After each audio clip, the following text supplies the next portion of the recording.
Paano ba maging matatag? Pag-usapan po natin yan sa devotion natin na ito.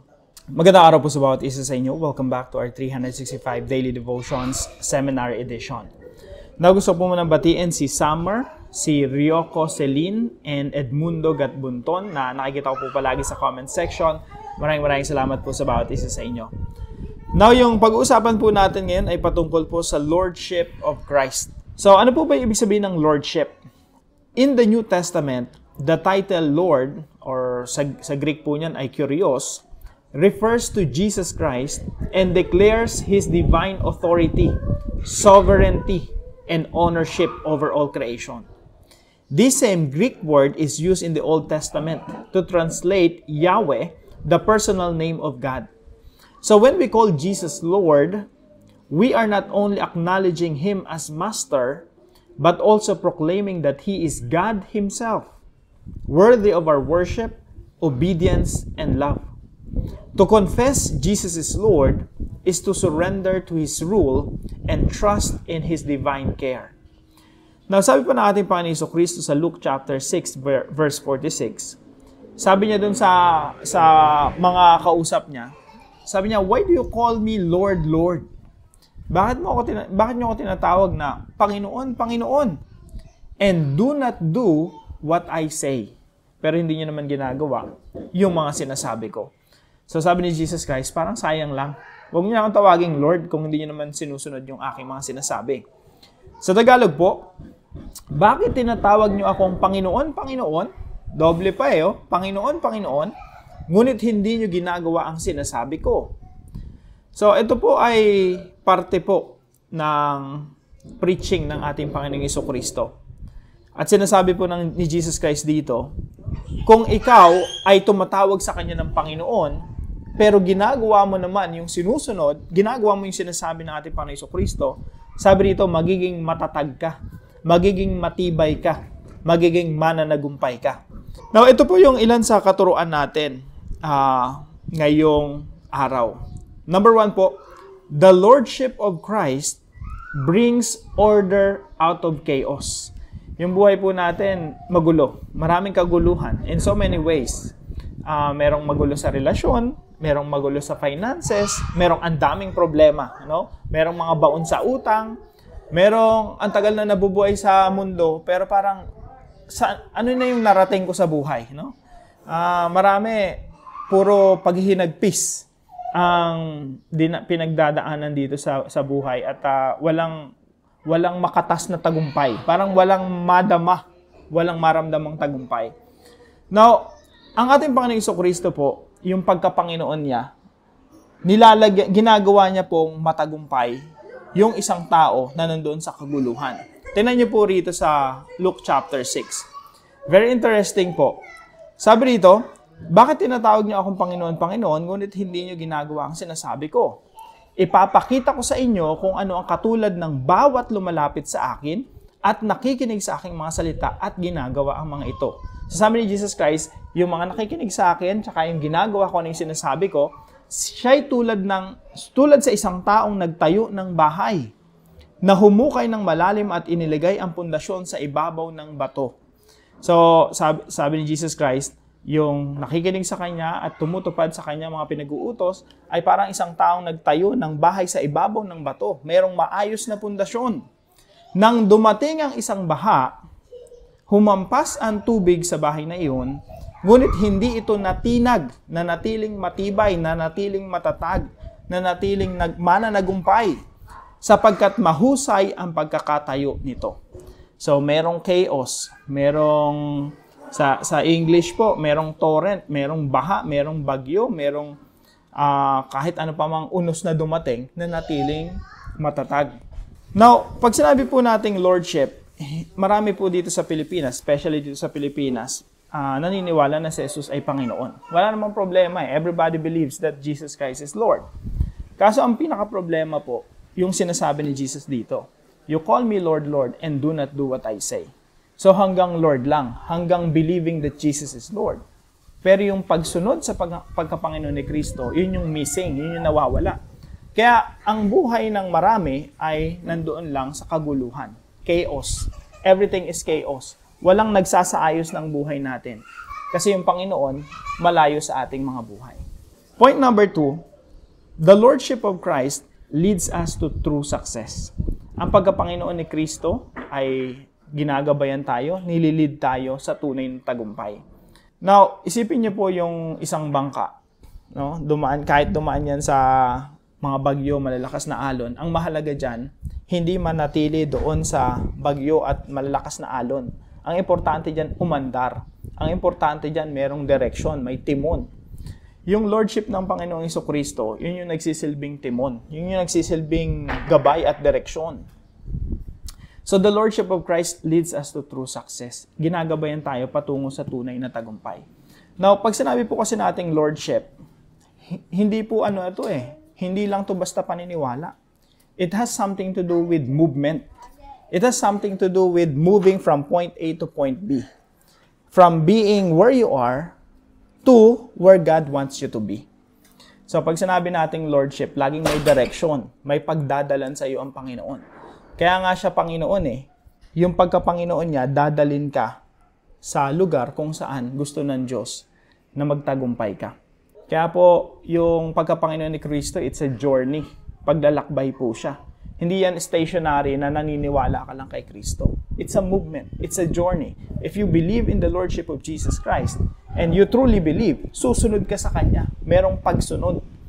Kaya sabi ni Jesus Christ dito, yung Panginoon, sinusundan niya ng pagsunod.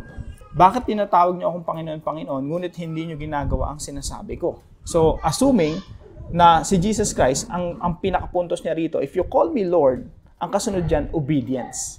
So, the Lordship of Christ leads us to true success. Pag sumunod ka sa Panginoon, dadaling ka niya sa katagumpayan. Hindi sa katagumpayan natin as we define success, kundi katagumpayan ng Diyos as God defines it.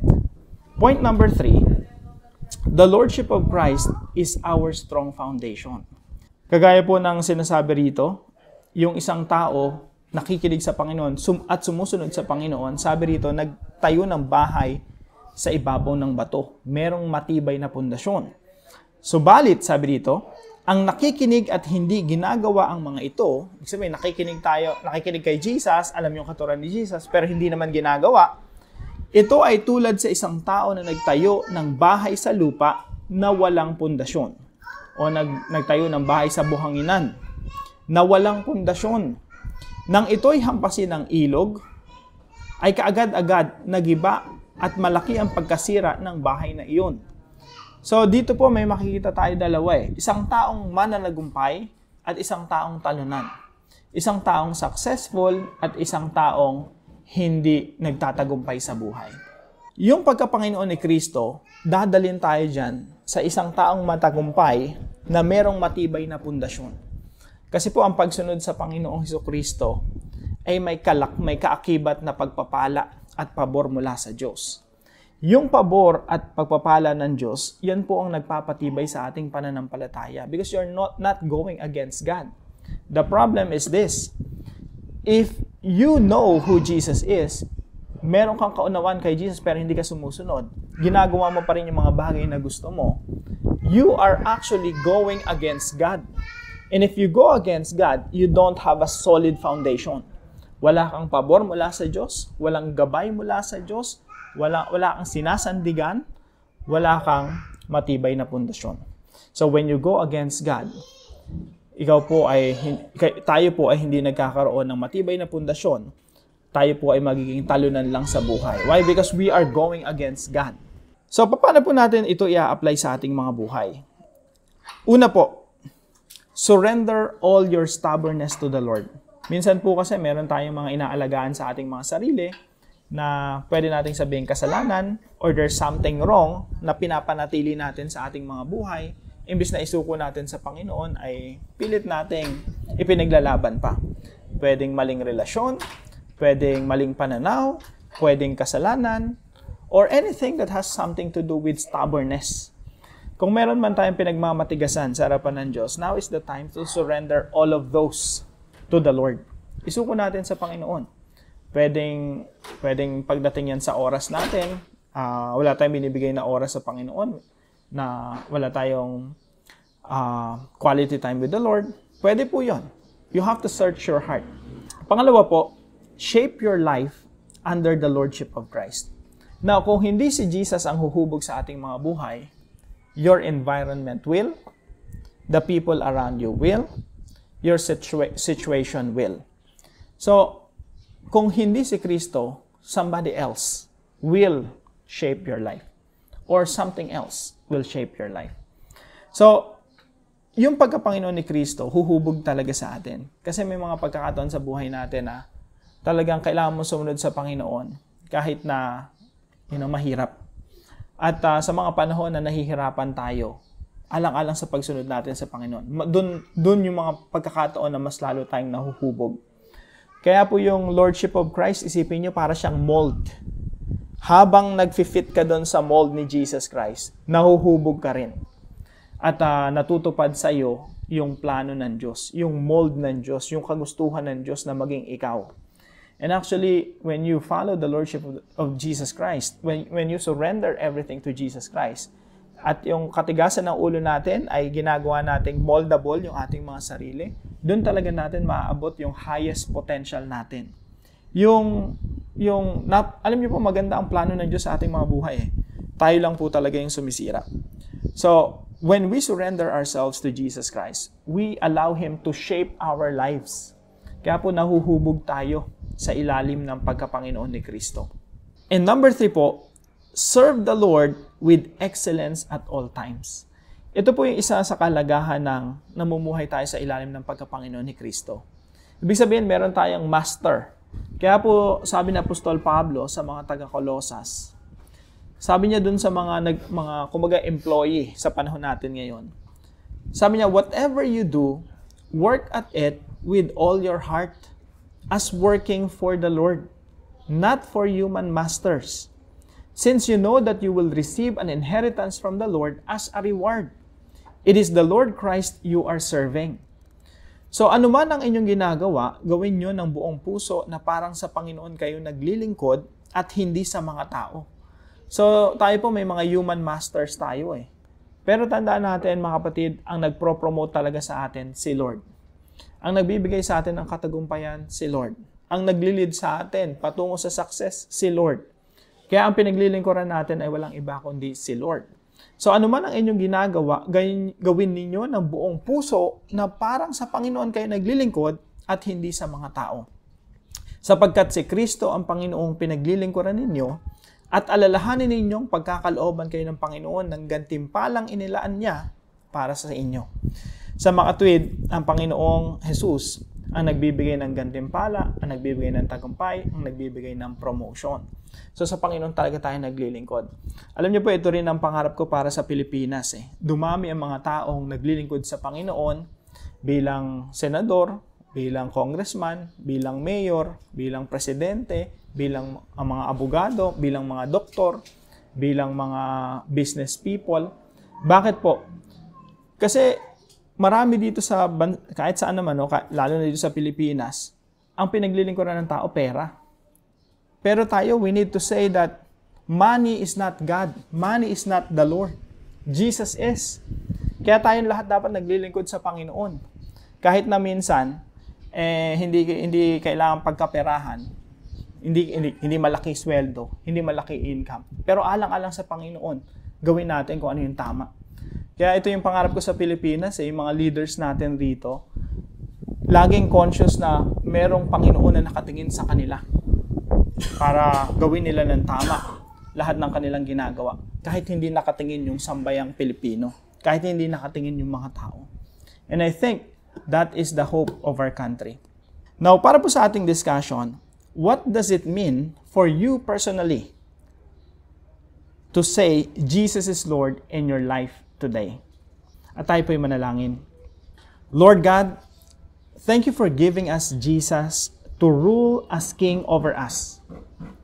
I acknowledge Christ not only as my Savior, but as my Lord and King. Forgive me when I try to take control or live as though I rule my own life. Teach me to walk in joyful submission to your will, trusting your wisdom and resting in your sovereignty. Remind me that true peace comes when I live under your loving lordship. Help me obey you, not out of fear, but from a heart full of love and awe. May every area of my life reflect your reign. You are Lord now and forever. In Jesus' name I pray. Amen and amen.